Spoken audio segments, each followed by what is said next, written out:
जय हिंद दोस्तों, रक्षित नाना के चैनल में आपका स्वागत है। दोस्तों, आज के इस वीडियो में मैं आपके लिए दो जानकारियां लेकर आया हूं। जैसे कि दोस्तों आप पीछे बोर्ड पे देख रहे हैं और ये दोनों जानकारियां 8वें वेतन आयोग पर है। अब कौन सी दो जानकारियां मैं आपको देने वाला हूं 8वें वेतन आयोग पर, सबसे पहले मैं आपको इसकी जानकारी दे देता हूं। सबसे पहली जानकारी मैं आपको दूंगा 8वें वेतन आयोग की बड़ी खबर, फिटनेस फैक्टर 2.64 पर हो रहा है विचार। जी हां दोस्तों, एक खबर आ रही है 8 सीपीसी पर जिसमें बताया जा रहा है कि सरकार या फिर वेतन आयोग फिटनेस फैक्टर 2.64 पर विचार कर सकता है। फिर एक और खबर आ रही है, और न्यूनतम वेतन की गणना में परिवार की खपत इकाइयों को 3 से बढ़ाकर 5 करने का प्रस्ताव भी है। जी हां दोस्तों, फैमिली यूनिट भी आपकी बढ़ सकती है। 3 की बजाय 5 फैमिली यूनिट पर सरकार विचार कर सकती है, वेतन आयोग विचार कर सकता है। क्या है पूरी खबर, आगे समझाऊंगा खबर दिखाकर। फिर एक और मैं आपको जानकारी दूंगा, एक टेबल में आपको समझाऊंगा क्या ग्रेड पे सिस्टम को 8 सीपीसी में शामिल किया जा सकता है। अगर किया गया तो पेंशन कितनी होगी। देखिए टेबल, सिपाही से लेके कैप्टन रैंक तक। जी हां दोस्तों, मैं बात करूंगा 8 सीपीसी की पेंशन टेबल के बारे में, जिस टेबल में ग्रेड पे सिस्टम ऐड होगा। जी हां दोस्तों, मैं आपको एक टेबल समझाऊंगा 8 सीपीसी की, जिससे मैंने ग्रेड पे सिस्टम को ऐड किया है, वो भी हर एक रैंक वाइज। जैसा आपको पता है, छठे वेतन आयोग में ग्रेड पे सिस्टम लागू था, लेकिन 7 सीपीसी में ग्रेड पे सिस्टम को हटा लिया गया, जिससे कहीं ना कहीं पेंशन पे आपको नुकसान हो गया। अगर 7 सीपीसी में ग्रेड पे होता तो कहीं ना कहीं और ज्यादा पेंशन आपकी बढ़ती, लेकिन ग्रेड पे की जगह सरकार ने, वेतन आयोग ने आपको दिया पे मैट्रिक्स, पे लेवल दिया, पे लेवल 1 से लेके 18 तक। मैं आपको बताऊंगा कि अगर 8 सीपीसी में ग्रेड पे दिया जाए रैंक वाइज तो फिर आपकी कितनी पेंशन बढ़ेगी, वो भी फिटनेस फैक्टर लगाने के बाद। जी हां दोस्तों, एक टेबल है जो मैं आपको समझाना चाहूंगा आगे। तो दोस्तों, बस यही दो जानकारियां हैं जिस पर मैं बात करूंगा, इसलिए वीडियो को आप शुरू से लेकर आखिरी तक देखेगा। जानकारियों में आगे बढ़ने से पहले एक छोटी सी अपील मैं आपसे कर रहा हूं। अगर आप कंटिन्यू मेरे वीडियो देख रहे हैं, अगर आप पहली बार मेरे चैनल पे विजिट कर रहे हैं, अगर आपने अभी तक चैनल को सब्सक्राइब नहीं किया तो फटाफट सबसे पहले आप वीडियो को पॉज करके चैनल को सब्सक्राइब कर लीजिएगा, ताकि आपको सही जानकारियां, ऑथेंटिक जानकारियां मिल सके। वीडियो देखने के बाद वीडियो को शेयर, लाइक और हाइप भी कर दीजिएगा। चलते हैं दोस्तों पहली जानकारी की तरफ। 8वें वेतन आयोग की बड़ी खबर, फिटनेस फैक्टर 2.64 पर हो रहा है विचार, और न्यूनतम वेतन की गणना में परिवार की खपत इकाइयों को 3 से बढ़ाकर 5 करने का प्रस्ताव भी है। जी हां दोस्तों, एक खबर आ रही है मनी कंट्रोल की, 8वें वेतन आयोग की बड़ी खबर। मनी कंट्रोल के अनुसार फिटनेस फैक्टर 2.64 पर विचार हो रहा है। न्यूनतम वेतन की गणना में परिवार की खपत इकाइयों को 3 से बढ़ाकर 5 करने का प्रस्ताव भी है। जी हां दोस्तों, मनी कंट्रोल ने एक जानकारी दी है कि वेतन आयोग या फिर सरकार 2.64 फिटनेस फैक्टर पर विचार कर सकती है, और जो फैमिली यूनिट है उसे भी 3 से बढ़ाकर 5 कर सकती है, जिससे आपकी मिनिमम पे ज्यादा बन पाएगी। अब दोस्तों, इन्होंने एक उदाहरण दिया है कि अगर फिटनेस फैक्टर भी 2.64 या फिर 2.64 से ज्यादा, यानी अगर 3 या फिर 3 से ऊपर का फिटनेस फैक्टर दिया जाए, तब आपकी न्यूनतम सैलरी कितनी होगी, बेसिक पे कितनी होगी। अगर बेसिक सैलरी 15,000 है तो फिटनेस फैक्टर 3 अपनाए जाने पर यह 45,000 तक जा सकती है आपकी बेसिक सैलरी। कर्मचारी संगठन और भी ऊंचा मल्टीप्लायर 3.50 और बेहतर रिटायरमेंट बेनिफिट की मांग कर रहे हैं। जी हां दोस्तों, कई संगठन है डिमांड कर रहे हैं कि बेहतर रिटायरमेंट बेनिफिट दिए जाए 8 सीपीसी में, और फिटनेस फैक्टर भी ज्यादा यहां पे मांगा है। केंद्रीय कर्मचारियों के लिए यह कई सालों का सबसे बड़ा वेतन संशोधन हो सकता है। उम्मीदें आसमान छू रही हैं। जी हां दोस्तों, मनी कंट्रोल के द्वारा एक जानकारी दी गई है कि कहीं ना कहीं सरकार, वेतन आयोग 2.64 फिटनेस फैक्टर पे विचार कर सकती है। जी हां दोस्तों, वो तो आगे आने वाला समय बताएगा कि वेतन आयोग 2.64 फिटनेस फैक्टर पर विचार करता है या फिर 1.92 फिटनेस फैक्टर पर विचार करता है। कुछ महीनों में ये सारी चीजें क्लियर हो जाएंगी अगले साल तक। तो दोस्तों एक इन्होंने ये अपडेट दी है 8 सीपीसी पर। चलते हैं दोस्तों अगली जानकारी की तरफ। अब दोस्तों मैं आपको एक टेबल समझाऊंगा, ये मोस्ट इंपॉर्टेंट टेबल है समझने के लिए कि अगर 8 सीपीसी में ग्रेड पे सिस्टम को लागू किया जाता है तो फिर आपकी पे पेंशन कैसे बढ़ेगी, किस तरीके से बढ़ेगी। अब दोस्तों यहां पे देखिए 8 CPC pension with grade pay and 1.92 fitment factor. जी हां दोस्तों, इस टेबल में 8 सीपीसी की पेंशन मौजूद है, फिटमेंट फैक्टर लिया है 1.92 का और ग्रेड पे लिया है सिपाही से लेके ऑनरी कैप्टन तक। जी हां दोस्तों, अब दोस्तों ये टेबल आप सही से समझिए कि अगर 8 सीपीसी में ग्रेड पे को लागू किया जाए तो फिर पेंशन कैसे बढ़ेगी। अभी किसी भी संगठन ने यह डिमांड नहीं पहुंचाई है वेतन आयोग के पास कि 8 सीपीसी में ग्रेड पे सिस्टम को लागू किया जाए, क्योंकि संगठनों को पता है कि जब तक 7 सीपीसी में ग्रेड पे सिस्टम लागू नहीं होगा, जब तक 8 सीपीसी में भी ग्रेड पे सिस्टम लागू नहीं हो सकता। सबसे पहले 7 सीपीसी में ही ग्रेड पे सिस्टम लागू करना होगा, फिर 8 सीपीसी में ग्रेड पे सिस्टम आ पाएगा। इसी की जानकारी मैं आपको दूंगा ये टेबल दिखाकर। अब दोस्तों यहां पे देखिए सबसे पहला रैंक है यहां पे सिपाही। यहां पर OROP 3 की पेंशन लिखी है सिपाही से लेके ऑनरी कैप्टन तक। अब दोस्तों सबसे पहला रैंक सिपाही, जिनकी बेसिक है 20,463। अब दोस्तों ग्रेड पे को ऐड करने के लिए, जो सिपाही का ग्रेड पे है 2000, इसको ऐड करने के लिए बेसिक पेंशन को बेसिक पे बढ़ाना पड़ेगा। जी हां दोस्तों, जो आपकी बेसिक पेंशन है उसका डबल करना पड़ेगा बेसिक पे बनाने के लिए, क्योंकि बेसिक पे में ही ग्रेड पे को ऐड किया जाता है। जी हां दोस्तों, आप 6 सीपीसी की रिपोर्ट उठा के देख लीजिए, जो आपकी बेसिक है, बेसिक पे है, उसी में ग्रेड पे को ऐड किया जाता है। अब दोस्तों यहां पर OROP 3 की जो बेसिक पेंशन है उसको कन्वर्ट करना पड़ेगा बेसिक पे में, फिर ग्रेड पे को ऐड करना होगा। अब कैसे होगा, यहां पे देखिए सिपाही की बेसिक है 20,463। अब इसे मल्टीप्लाई कर देंगे 2 से, इसका डबल कर देंगे तो दोस्तों ये बेसिक पे बन जाएगी। कितनी होगी बेसिक पे, 40,926। अब दोस्तों इसमें ग्रेड पे को ऐड करेंगे। एक सिपाही का ग्रेड पे कितना है 2000 लेवल 3 का। अब इसमें ऐड करेंगे मिलिट्री सर्विस पे 5,200 की। अब इसमें ऐड करेंगे क्लास पे अलाउंस, क्लास पे अलाउंस 650 रुपए लिया है।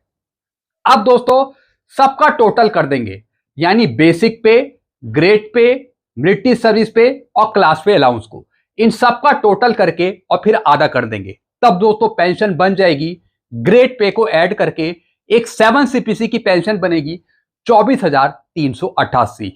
जी हां दोस्तों, तो दोस्तों इस तरीके से सबसे पहले 7 सीपीसी में ग्रेड पे सिस्टम को लागू करना होगा और फिर उसे ले जाना पड़ेगा 8th सीपीसी में पेंशन को बढ़ाने के लिए। जी हां दोस्तों, तो दोस्तों आपने यहां पे देखा एक सिपाही की पेंशन में ग्रेड पे को ऐड किया और उसके बाद इनकी पेंशन बनी 24,388। अब दोस्तों इसे मल्टीप्लाई करेंगे 1.92 फिटमेंट फैक्टर के साथ। जी हां दोस्तों, 1.92 फिटमेंट फैक्टर मैंने एज्यूम किया है, लाइकली लिया है कि इतना मिल सकता है, खाली समझाने के लिए। बाकी इससे ज्यादा मिल जाए तो फिर आपकी वो किस्मत होगी। तो दोस्तों यहां पर ग्रेड पे सिस्टम को ऐड करके एक सिपाही की पेंशन बनी 24,388 7 सीपीसी की। अब 8 सीपीसी में इसे कन्वर्ट करने के लिए इसे मल्टीप्लाई करेंगे 1.92 फिटमेंट फैक्टर से। जी हां दोस्तों, अब दोस्तों फिर इनकी 8 सीपीसी में पेंशन बन जाएगी एक सिपाही की 46,825। जी हां दोस्तों, ये पेंशन होगी 8 सीपीसी की ग्रेड पे को ऐड करके। अब दोस्तों अगर मैं बात करूं नायक की, जिनकी पेंशन है 23,569, अब इसे भी डबल करना होगा ग्रेड पे को ऐड करने के लिए। अब इसका डबल कर दिया तो ये आ गया 47,138। अब इसमें जोड़ा जाएगा नायक का ग्रेड पे कितना है 2400 लेवल 4 का। अब इसमें ऐड होगा 5,200 की मिलिट्री सर्विस पे और क्लास पे अलाउंस ऐड होगा 650 रुपए। सबका टोटल कर देंगे और आधा कर देंगे तो एक नायक की पेंशन बनेगी 7 सीपीसी में 27,694। अब इसे कन्वर्ट कर देंगे 8 सीपीसी के फिटमेंट फैक्टर के साथ, इसका मल्टीप्लाई कर देंगे 1.92 फिटमेंट फैक्टर से। तो दोस्तों एक नायक की पेंशन बन जाएगी 8 सीपीसी में 53,172। ऐसे दोस्तों अगर मैं हवलदार की बात करूं, हवलदार की अभी पेंशन है 24,763। अब इसका कर देंगे डबल ग्रेड पे को जोड़ने के लिए, तो इसका डबल आएगा 49,526 और इसमें ग्रेड पे ऐड करेंगे हवलदार का 2800, मिलिट्री सर्विस पे ऐड करेंगे 5,200, क्लास पे अलाउंस ऐड करेंगे 650। फिर दोस्तों इन सबको ऐड कर देंगे, आधा कर देंगे, यानी बेसिक पे, ग्रेड पे, मिलिट्री सर्विस पे और क्लास पे अलाउंस, तो आधी इनकी पेंशन हो जाएगी 29,088। अब इसे मल्टीप्लाई कर देंगे 8 सीपीसी के फिटमेंट फैक्टर से 1.92 से, तो दोस्तों एक हवलदार की पेंशन हो जाएगी 8 सीपीसी में 55,849 और इस पे डीएडीआर अलग काउंट होगा। अब दोस्तों मैं बात करूंगा नायब सूबेदार की, इनकी पेंशन है 26,825। अब इसका डबल कर देंगे ग्रेड पे को ऐड करने के लिए, इसका डबल कर दिया 53,650 हो गया। अब इसमें नायब सूबेदार का ग्रेड पे जोड़ेंगे 4200, मिलिट्री सर्विस पे ऐड करेंगे 5,200 और क्लास पे अलाउंस होता नहीं है जेसीओ का, ये बंद हो जाता है। फिर दोस्तों इनका सबका टोटल कर देंगे, तो आधी इनकी पेंशन बन जाएगी नायब सूबेदार की 7 सीपीसी की 31,525। अब इसे मल्टीप्लाई कर देंगे 1.92 फिटमेंट फैक्टर के साथ, तो दोस्तों एक नायब सूबेदार की पेंशन बन जाएगी 60,528। फिर दोस्तों मैं बात करूंगा यहाँ पे सूबेदार की, जो 31,500 पेंशन ले रहे हैं। जो पुराने सूबेदार है वो 32,614 भी ले रहे होंगे। अब दोस्तों सबसे पहले इसे डबल करेंगे ग्रेड पे को ऐड करने के लिए, क्योंकि ग्रेड पे जोड़ा जाता है बेसिक पे में, तो डबल कर दिया तो ये आ गया 63,000। अब इसमें जुड़ेगा एक सूबेदार का ग्रेड पे जो है 4600 रुपए, फिर मिलिट्री सर्विस से 5,200। फिर दोस्तों इन तीनों का टोटल कर देंगे, यानी 63,000, 4600 और 5,200 का, फिर आधा कर देंगे तो पेंशन आएगी 36,400। अब 8 सीपीसी में कन्वर्जन के लिए फिटमेंट फैक्टर इसमें लगेगा 1.92, तो दोस्तों इनकी पेंशन आ जाएगी सूबेदार की 69,888। जी हाँ दोस्तों, तो दोस्तों आप यहां पे देख रहे हैं कि जो ओआरओपी की पेंशन है, जो ओआरओपी की पेंशन है उससे ज्यादा पेंशन यहां पे बन रही है ग्रेड पे को ऐड करके। अगर 7 सीपीसी में ये ग्रेड पे को ऐड कर दिया जाता तो दोस्तों फिर आपकी इतनी कम पेंशन नहीं होती, फिर दोस्तों आपकी ये वाली पेंशन होती जो मैंने आपको यहां पे दिखाई है। लेकिन सरकार ने, वेतन आयोग ने ग्रेड पे सिस्टम हटा लिया, तो कहीं ना कहीं पेंशन पे आपको नुकसान हुआ। अब दोस्तों अगर मैं बात करूं सूबेदार मेजर की, जिनकी पेंशन है अभी 34,425, इसको डबल कर देंगे ग्रेड पे को ऐड करने के लिए, तो डबल होगा इसका 68,850। अब इसमें जुड़ेगा सूबेदार मेजर का ग्रेड पे 4800 और मिलिट्री सर्विस पे 5,200। अब तीनों का टोटल कर देंगे, आधा कर देंगे तो पेंशन बनेगी 39,425। अब इस पे फिटमेंट फैक्टर लगेगा 1.92 का 8 सीपीसी की पेंशन बनाने के लिए, तो एक सूबेदार मेजर की पेंशन हो जाएगी 75,696। ऐसी अगर मैं ऑनरी लेफ्टिनेंट की बात करूं, जो अभी पेंशन ले रहे हैं 42,625, इसको भी डबल कर देंगे ग्रेड पे को ऐड करने के लिए, तो डबल हो गया 85,250। फिर ऑनरी लेफ्टिनेंट का ग्रेड पे जुड़ गया 5400 रुपए और मिलिट्री सर्विस पे है इनकी 15,500, तो तीनों का टोटल करेंगे, आधा करेंगे तो पेंशन बन जाएगी 53,075। और फिर 8 सीपीसी में पेंशन बनाने के लिए फिटमेंट फैक्टर लिया है 1.92 का मल्टीप्लाई करके, तो इनकी पेंशन बन जाएगी 1,01,904। आप यहां पे देख रहे हैं कि हर एक रैंक को यहां पे एक ही फिटमेंट फैक्टर दिया है 1.92 का। सिपाही से लेके ऑनरी कैप्टन तक एक ही फिटमेंट फैक्टर है 1.92, 1.92, 1.92, 1.92। अब दोस्तों यहां पे अलग अलग फिटमेंट फैक्टर यूज नहीं करें हैं ताकि पेंशन में कोई डिफरेंस ना हो, इसलिए मैंने यहां पे एक ही फिटमेंट फैक्टर लिया है हर एक रैंक के लिए, ताकि पेंशन में कोई भेदभाव उत्पन्न ना हो, किसी की कम किसी की ज्यादा पेंशन ना हो। यही सरकार को करना चाहिए, यही वेतन आयोग को करना चाहिए कि एक समान फिटमेंट फैक्टर होना चाहिए पेंशन को एडजस्ट करने के लिए, समानता लाने के लिए। अब दोस्तों मैं बात करूंगा ऑनरी कैप्टन की, जिनकी पेंशन अभी है 46,300। अब इसमें ग्रेड पे को अगर ऐड करना है तो सबसे पहले इसका डबल करना होगा बेसिक पे बनाने के लिए, क्योंकि बेसिक पे में ही ग्रेड पे को जोड़ा जाता है। तो दोस्तों यहां पे बेसिक पे बन गई 92,600। अब इसमें 6,100 का ग्रेड पे जोड़ा जाएगा। जी दोस्तों, ऑनरी कैप्टन का ग्रेड पे है 6,100, तो ये जोड़ा जाएगा। फिर दोस्तों मिलिट्री सर्विस पे ऐड हो गई 15,500, तीनों का टोटल कर देंगे, आधा कर देंगे तो पेंशन बनेगी 57,100। अब इसको 8 सीपीसी में फिक्सेशन के लिए फिटमेंट फैक्टर यूज किया है 1.92 का, मल्टीप्लाई कर दिया तो दोस्तों पेंशन बन गई ऑनरी कैप्टन की 1,09,632। जी हाँ दोस्तों, तो दोस्तों इस तरीके से ग्रेड पे को सबसे पहले 7 सीपीसी में ऐड होना होगा, तभी 8 सीपीसी की पेंशन बढ़ेगी ग्रेड पे लगाने के बाद। जी हाँ दोस्तों, और दोस्तों ग्रेड पे में कोई चेंज नहीं है।